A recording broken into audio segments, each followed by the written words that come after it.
নমস্কার, দেখছেন জি 24 ঘন্টা। যা কলিফল স্টুডিও থেকে আপনাদের সঙ্গে রয়েছি আমি সৈকত।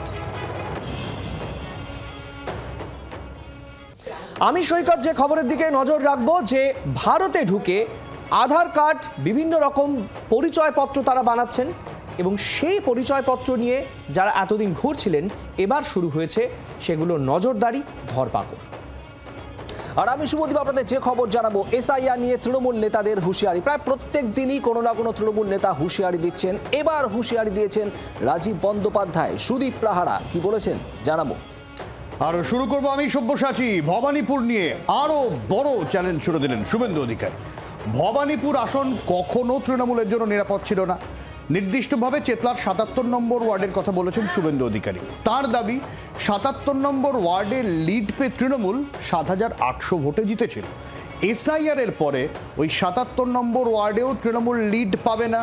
ভবানীপুরে বিজেপির যেই প্রার্থী হন তিনি জিতবেন। ভবানীপুর নিয়ে ফের চ্যালেঞ্জ ছুড়লেন বিরোধী দলনেতা শুভেন্দু অধিকারী।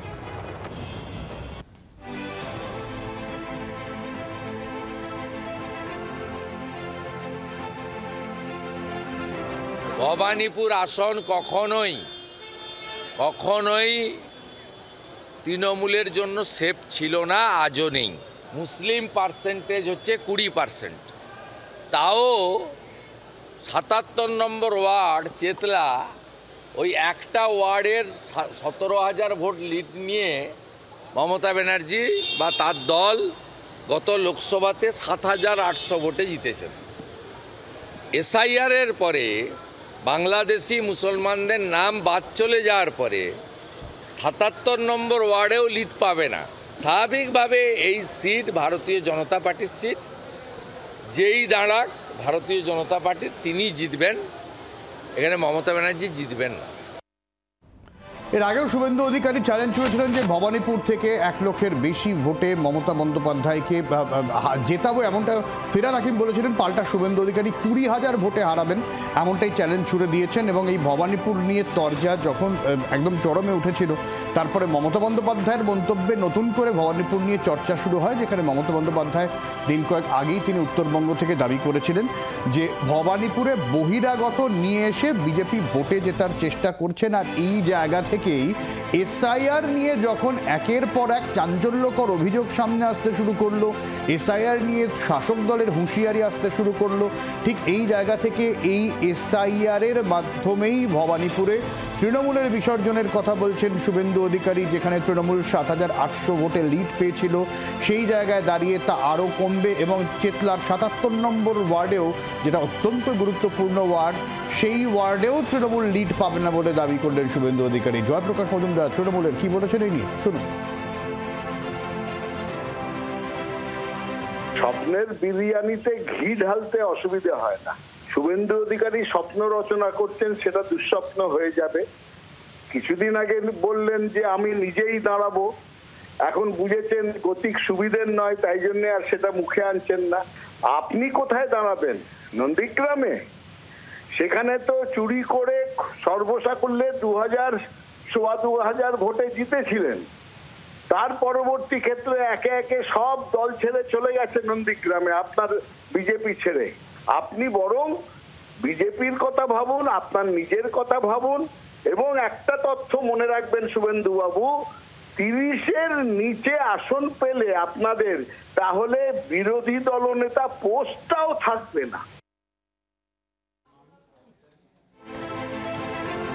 এসআইআর নিয়ে তৃণমূল নেতাদের হুঁশিয়ারি, এটা এখন নিত্য নৈমিত্তিক ব্যাপার। প্রায় প্রত্যেক দিনই কেউ না কেউ হুঁশিয়ারি দিচ্ছেন। আর এবার হুঁশিয়ারি দিলেন রাজীব বন্দ্যোপাধ্যায়। কোচবিহারের মেটলিগঞ্জ থেকে তিনি বলছেন, একজন ভোটারের নামও যদি বাদ যায় এই এসআইআর এর মাধ্যমে, তাহলে রক্তগঙ্গা বইবে। রক্তগঙ্গা বইয়ে দেওয়ার হুঁশিয়ারি দিয়েছেন। আর অন্যদিকে হলদিয়ায় দাঁড়িয়ে তৃণমূল মুখপাত্র সুদীপ রাহা তিনি বলছেন, বৈধ ভোটারের নাম যদি বাদ যায় ১ লক্ষ লোক নিয়ে শান্তিকুঞ্জ ঘেরাও করবেন। অর্থাৎ অধিকারী বাসভবন, শুভেন্দু অধিকারী বাসভবন, তিনি সেখানে ঘেরাও করবেন এমন হুঁশিয়ারি দিচ্ছেন। একই রকম ভাবে এসআইআর নিয়ে হুঁশিয়ারি দিয়েছেন তৃণমূল সাংসদ পার্থ ভৌমিক। কি বলেছেন তারা শোনাবো।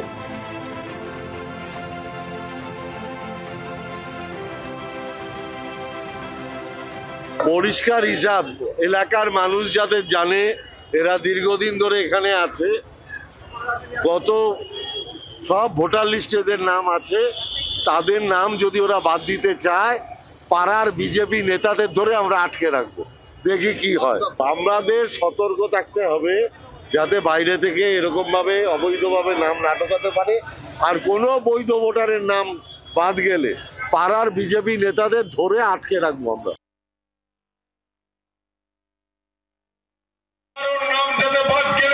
আমাদেরকে সঙ্গে সঙ্গে জানাবেন।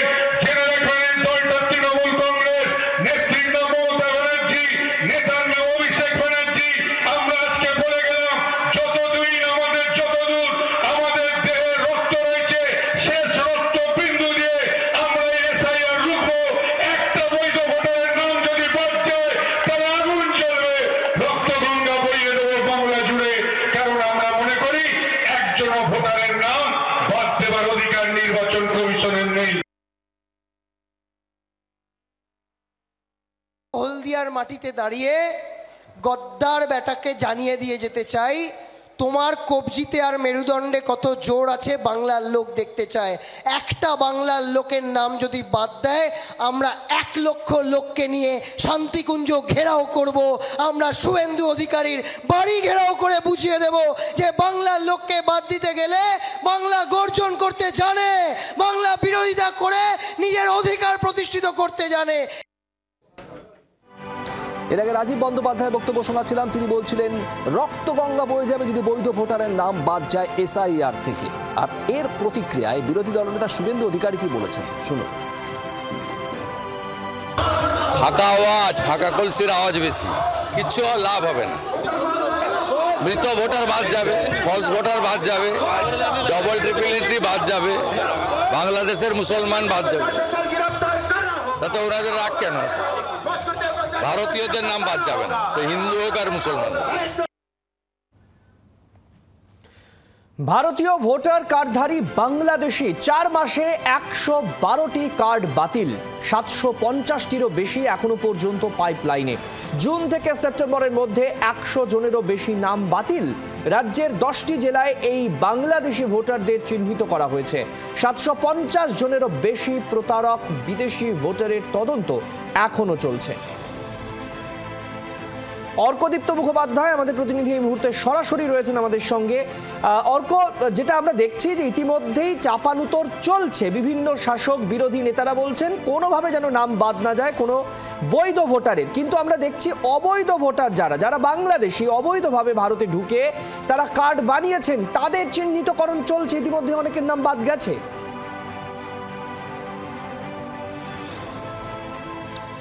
দেখো, ফরেনার্স রেজিস্ট্রেশন রিজিওনাল অফিস, এই অফিসের তরফ থেকে গত 4 মাস অর্থাৎ জুন থেকে সেপ্টেম্বরের মধ্যে বেশ কিছু অভিযোগ রাজ্যের সিইও দপ্তরের কাছে এসে পৌঁছেছিল এবং সেই সিইও দপ্তরকে এফআরআরও তারা নির্দেশ দিয়েছিল এই অভিযোগের ভিত্তিতে তদন্ত করতে। কি অভিযোগ?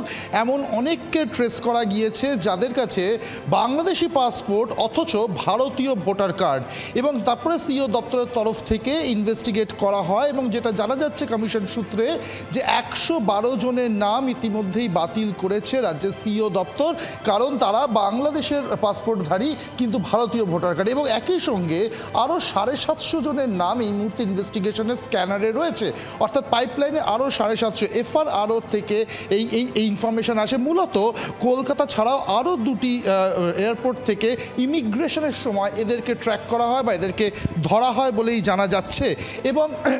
এবং দেখো, বিভিন্ন জেলা, সমগ্র পশ্চিমবঙ্গের 10টি জেলা থেকে এই 10টি জেলার মানুষদের কিন্তু ট্র্যাক করা হয়েছে। যে 112 জন রয়েছেন 10টি জেলা থেকে তাদের আইডেন্টিটি উঠে আসছে। এখন দেখার রাজ্যের সিইও দপ্তর এই 112 জন যাদেরকে ইতিমধ্যেই বাদ দিয়েছে বলে সূত্রের খবর, বাকি 750 জনের ক্ষেত্রে কি করে, কারণ ইমিগ্রেশনের সময় ধরা পড়েছে এবং এফআরআরও কিন্তু অত্যন্ত সিরিয়াসলি বিষয়টা ডিল করেছে এবং তৎক্ষণাৎ রাজ্যের মুখ্য নির্বাচনী আধিকারিকের দপ্তরকে জানিয়েছে, ইনভেস্টিগেট করতে নির্দেশ দিয়েছে এবং সিইও দপ্তর থেকে সেই সমস্ত জেলা যে 10টি জেলা থেকে ট্র্যাক করা হয়েছে, যে 10টি জেলার মানুষকে ট্র্যাক করা হয়েছে, সেখানকার ডিইওদের নির্দেশ দেয় ইনভেস্টিগেট করতে, এবং তারপরেই পুরো বিষয়টা পরিষ্কার হয় এবং তাদের নাম তালিকা থেকে আপাতত বাদ দেওয়া হয়েছে বলেই খবর। একেবারেই অর্ক, আপাতত অনেক ধন্যবাদ আমাদের সঙ্গে থাকার জন্য। যেমনটা অর্ক আমাদেরকে জানাচ্ছিলেন যে ইতিমধ্যেই বিমানবন্দরে ইমিগ্রেশনের সময় এই অবৈধ ভোটার কার্ড নিয়ে তারা ধরা পড়েন এবং তাদের নাম বাদ দেওয়া হয়েছে, কিন্তু আরও অনেক ব্যক্তি এমন যারা রয়েছেন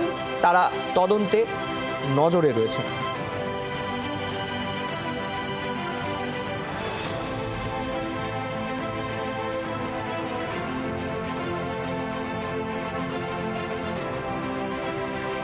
নৈহাটি বিধানসভায় ভোটার তালিকায় পাক নাগরিক, বিস্ফোরক দাবি অর্জুন সিংয়ের। পাকিস্তানি নাগরিকের নাম সালেহা ইমরান, 115 নম্বর পার্টের নাম সালেহা ইমরানের।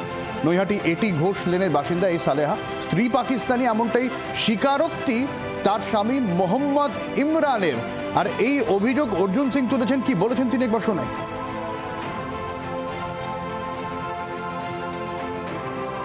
Saleha Khatun, daughter of late Mohammad Khalil, এসব করাচিতে এর জন্ম হয়েছে। পাকিস্তানের পাসপোর্ট থেকে এসে, পাকিস্তানের পাসপোর্ট নম্বরও আছে এখানে, পাসপোর্ট নম্বর এখানে দেওয়া আছে, আপনি এটা ফটো তুলতে পারেন। মেয়েরও পাকিস্তানি পাসপোর্টের নম্বর আছে, সবারই পাসপোর্ট নম্বর। এখানে এসে ওরা ইন্ডিয়ান হয়ে গেল। পাকিস্তানের পাসপোর্ট হয়তো ছিঁড়ে ফেলে দিয়েছে বা লুকিয়ে রেখে দিয়েছে, ইন্ডিয়ান নাগরিক হয়ে গেল, ইন্ডিয়ান ভোটার লিস্ট হয়ে গেলো, আধার কার্ড হয়ে গেলো, রেশন কার্ড হয়ে গেলো, ভোটার লিস্টের নাম উঠে গেল। কোথায় থাকে? নৈহাটি। তৃণমূলকে এদের বাঁচানোর জন্যই এসআইআর বিরোধিতা করছে। তৃণমূলের সরকার তো যাচ্ছে, তৃণমূল সরকার যাচ্ছে, একে বাঁচাবার জন্যেই চমকানি ধমকানি চলছে। সালেহা খাতুন কি বিষয়টা একটু বুঝে নেব। বরুণ সেনগুপ্ত রয়েছেন আমাদের প্রতিনিধি আমাদের সঙ্গে। বরুণ, বাসিন্দা সাহেলা ইমরান, তিনি কিন্তু পাক নাগরিক এমনটাই কিন্তু এখনো পর্যন্ত জানা যাচ্ছে। যদিও তার স্বামী, তিনিও কিন্তু স্বীকার করেছেন যে তার বাড়ি পাকিস্তানের করাচিতে। 2019 সালে তাদের বিয়ে হয়, তারপরে কিন্তু এখানে তিনি চলে আসেন। কিন্তু এতদিন পর্যন্ত তিনি কিন্তু এই যে নৈহাটি 8 নম্বর ওয়ার্ডে থাকছিলেন, তিনি কিন্তু ভিসা এবং এক্সটেনশন ভিসা, সেই ভিসাতেই তিনি থাকছিলেন। এর পরবর্তীকালে সেই এক্সটেনশন ভিসা সেটা শেষ হয়ে যায় মেয়াদ, তারপরে তারা গেলেও সেখানে কিন্তু ভিসা করতে তিনি পারেননি। অপরদিকে দেখা যাচ্ছে যে এনার কিন্তু একেবারে ভোটার আই কার্ড যেটা, সেটি ভোটার আই কার্ড কিন্তু এখানে তৈরি হয়ে গিয়েছে এবং তিনি ভোটও দিয়েছেন 2024 সালে, এমনটাই কিন্তু তার স্বামীর তরফ থেকে জানানো হচ্ছে। প্রশ্ন উঠছে কিভাবে একজন পাক নাগরিক, তিনি বিবাহ সূত্রে এদেশে এসছেন বা তিনি বিবাহ করেছেন, কিন্তু তার কাগজপত্র না তৈরি হওয়ার পরেও তার ভোটার কার্ড কি করে তৈরি হয়ে গেল, এটা নিয়ে কিন্তু প্রশ্ন উঠতে ইতিমধ্যেই আরম্ভ করে দিয়েছে। আর তৃণমূল কংগ্রেসের তরফ থেকে কি বলা হচ্ছে শুনুন। যার সাথে এনার বিয়ে হয়ে যে বিবাহ সূত্রে উনি এখানে এসেছেন, মোহাম্মদ ইমরান আলী, 8 নম্বর ওয়ার্ডের বাড়ি, সে দুবাইতে কাজ করত। আজ থেকে প্রায় 25 থেকে 28 বছর আগে এদের সাথে দুবাই, আর উনি থাকতেন পাকিস্তানে, সেই থেকে এরা বিয়ে করে ভদ্রমহিলা এখানে এসে থাকছেন। এবার ভোটার কার্ড সঠিক না বেঠিক সেটা পরীক্ষা করার দায়িত্ব নির্বাচন। অর্জুন সিং রে বলুন, ওর সাথে তো যত 2 নম্বরী কাজের সাথে অর্জুন সিং জড়িত, অর্জুন সিং বের করুক যেটা 2 নম্বরী না 1 নম্বরী, সে দায়িত্ব নির্বাচন কমিশনারের। বাংলার ডিজিটাল যোদ্ধা পোর্টাল চালু করলো তৃণমূল কংগ্রেস। বাংলা বিরোধী জমিদাররা এই বাংলায় এসে বাংলার অপমান করছে এবং মিথ্যা অপপ্রচারের মাধ্যমে বাংলার ভাবমূর্তি নষ্ট করা হচ্ছে। সোশ্যাল মিডিয়া বক্তব্য অভিষেক বন্দ্যোপাধ্যায়।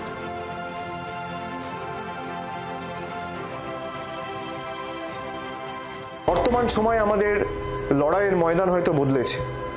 এই সময় দাঁড়িয়ে আমাদের লড়াই শুধু রাজপথে কিংবা সংসদের কক্ষে নয়, বা হাইকোর্ট বা সুপ্রিম কোর্টেই শুধু সীমাবদ্ধ নয়, প্রতিটি মুহূর্তে আমাদের লড়াই চলছে। দিল্লির জমিদাররা, বাংলা ভাষা বিরোধীরা প্রতি মুহূর্তে ধারাবাহিকভাবে, ইচ্ছাকৃতভাবে মিথ্যাচার ছড়াচ্ছে, কুৎসা রটাচ্ছে, বাংলার নামে অপপ্রচার করছে। এবং শুধুমাত্র তাই নয়, বারে বারে ইচ্ছাকৃতভাবে এই পুণ্যভূমির বাংলার সম্মানকে কিভাবে নষ্ট করা যায় তার জন্য একাধিক প্রচেষ্টা দিনের পর দিন চালিয়ে যাচ্ছে। আজকের লড়াই শুধু বন্দুক বা তলোয়ার দিয়ে নয়, আজকের লড়াই মোবাইলে, সোশ্যাল মিডিয়ায়, সমাজ মাধ্যমে এবং সর্বোপরি সত্যের বার্তা দিয়ে আমাদের লড়তে হবে। আক্রমণ। এই কুৎসা এবং অপপ্রচারের বিরুদ্ধে লড়াই চালাবে ডিজিটাল যোদ্ধারা, আর সেই উদ্দেশ্যেই বাংলার ডিজিটাল যোদ্ধা এই পোর্টাল চালু করা হলো। এবং মূল বক্তব্য, বাংলা ভাষার একদিকে অবমাননা, অন্যদিকে নানা মিথ্যা এবং অপপ্রচারের মাধ্যমে বাংলার এই রাজ্যের ভাবমূর্তি নষ্ট করা হচ্ছে। অভিষেক বন্দ্যোপাধ্যায়ের বক্তব্য আপনারা শুনছিলেন।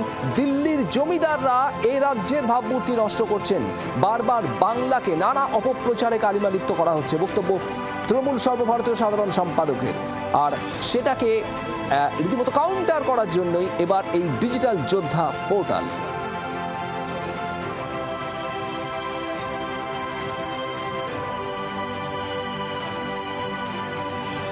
এসআইআর হলে অস্তিত্বের সংকট, সায়ন্তিকার মন্তব্যের জল্পনা। 26-এর ভোটের ওপর অনেক কিছু নির্ভর করছে। আমাদের পায়ের তলার মাটি ঠিক রাখার নির্বাচন। বিহারে এসআইআর এর নামে ভোটার তালিকায় কারচুপি। এসআইআর হলে তৃণমূল কাউন্সিলররা নিজেদের টিকিয়ে রাখতে পারবেন। তাৎপর্যপূর্ণ মন্তব্য বরানগরের তৃণমূল বিধায়কের। বিজেপি ক্ষমতায় এলে মাথা উঁচু করে ঘুরতে পারবেন। তৃণমূলের বিজয় সম্মিলনীতে মন্তব্য সায়ন্তিকা বন্দ্যোপাধ্যায়। পাশাপাশি প্রধানমন্ত্রীকে প্রচার মন্ত্রী বলেও কটাক্ষ করেছেন তৃণমূল বিধায়ক।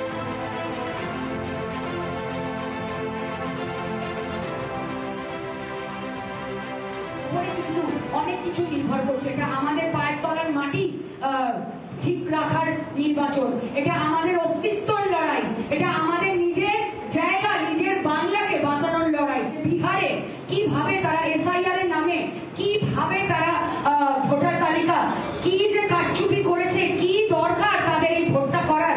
যদি বিজেপি সরকারে আসে তাহলে কি আপনারা মাথা উঁচু করে এইভাবে ঘুরতে পারবেন? আমাদের অস্তিত্ব টিকিয়ে রাখার লড়াই, এটা কিন্তু মাথায় রাখতে হবে। আজকে তৃণমূল কংগ্রেসের যারা কাউন্সিলররা বসে আছেন, যারা নেতৃত্বরা রয়েছেন, আপনারা কি আপনাদের জায়গাটা টিকিয়ে রাখতে পারবেন? যদি আগামী দিনে বিজেপি সত্তায় আসে তাহলে কি আমরা আমাদের জায়গাটা রাখতে পারবো?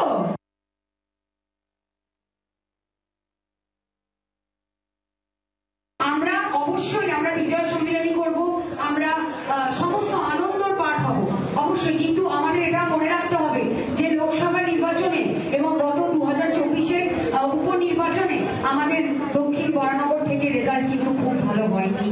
তো সেই জায়গাগুলো আমাদেরকে কিন্তু সবাইকে নিয়ে আমাদের ঠিক করতে হবে। বিজেপি নেতা সজল ঘোষ কি বলেছেন প্রতিক্রিয়ায় শোনাবো। সহজ সরল স্বীকারোক্তি, যে অস্তিত্বের প্রশ্ন স্বীকারই করছে। মানুষ নিজেরটা সবসময় ভালো বোঝে, ও বুঝতেই পারছে যে ও আর আগামী নির্বাচনে ফিরে আসতে পারবে না। উনি ভালো বুঝছেন যে এই নির্বাচনের পর তৃণমূল আর ফিরবে না। গত 1.5 বছর ধরে উনি যেভাবে তোলা তুলেছেন ওখান থেকে, সেটা কি আর উনি তুলতে পারবেন? স্বাভাবিকভাবে সেই কথাগুলোই বলছেন।